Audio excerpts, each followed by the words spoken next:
I think the most accurate, um, I think the most accurate thing for the applique, man, is, and I really stayed away from applique because of, frustration and, things just not going, it's just not giving me crispiness, not giving me crispiness. Now here, some other layers I got to put on here. All right, and just to show you, all right, we did it first. Well, this is going to be ace. Anyway, y'all don't need to know that. But I've already, see the stitches there? I did this prior.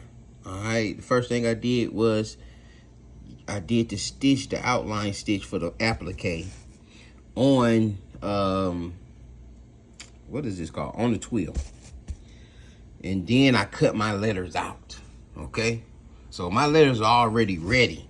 I'm not sitting this stuff down on there. When it's, like, you can do it when I have circles and squares and big stuff like that, I do it. But when you got to get all up here, you got to get in there.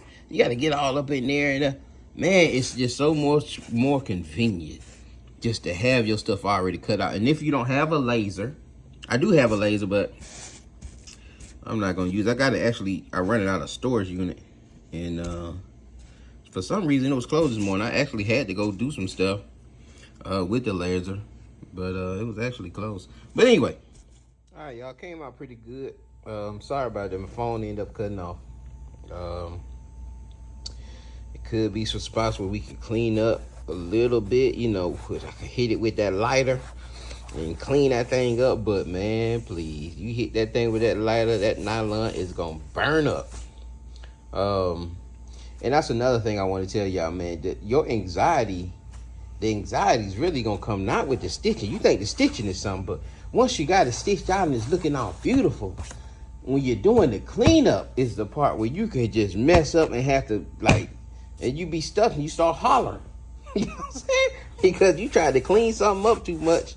I did that one time with a hat. Y'all remember some of them old videos I did, man. I had that heat gun on that hat, trying to clean that thing up, thinking that phone was going to shrink down a little more and get that. Man, I ended up burning that hat. Ended up burning and had to do the hat all completely over. So it's really the cleanup, man, that you got to be very, very, very, very careful. Now, I know I'll always say, well, how much did you charge for that, Brother Phineas? How much? How much did it cost? How much you charge for it? Now, this is just a regular client. This is just an average client. You're going to charge for the digitizing, of course. So I probably charge anywhere from $15 to $20, probably $20 for the digitizing. And hey, one-time fee. All you got to do is pay it one time, and you come back in here, you want it on something else. You ain't got to pay it. And then those 40,000 stitches, so I probably end up $30, $35. But probably, probably 35, 40.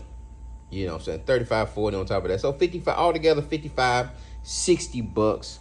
For something like this. You see this is about 9 inches tall. It's not a full jacket, but a full jacket, for a full back, you're gonna charge anywhere from $1 to $150, you know what I'm saying, maybe $125 in the sweet spot for a full biker jacket or something like that. But something like this, yeah, I think about 65 would do, man, for especially you ain't got but one head. Well, it's a one-off. It don't matter how many heads you got. But 65, take you 2 hours. Maybe an hour for digitizing and an hour for the stitch out and getting the applique and stuff together. So that's what that looks like. All right. For me, your price may be different. You in a different region. I'm in I'm in the country, so I can get away with that. I probably couldn't get away with charging $80 for something like this. But if you on that West Coast, or you in New York, or you somewhere that things cost, then yeah, man, you might get away with $80. It looked good enough to get an 80, but 65, 50, somewhere in between there is about where you want to be with this and digitizing. For me, everybody got their own price about what they want to make an hour. I want to make $30, at least $30 an hour per machine. per head. All right, so I got 3 heads. I want to make $90 an hour if I got all 3 of them working. But if I only got 1 working, if it took me an hour to do it, I'll take the 30. You know what I'm saying? Especially if I don't have to do nothing else. But I want 40. I want 45 to 60 with this because of the applique and having to cut that out and do all that messing and just thinking and stressing my brain on how I'm gonna do this. Because I took a picture of a transfer and digitized this.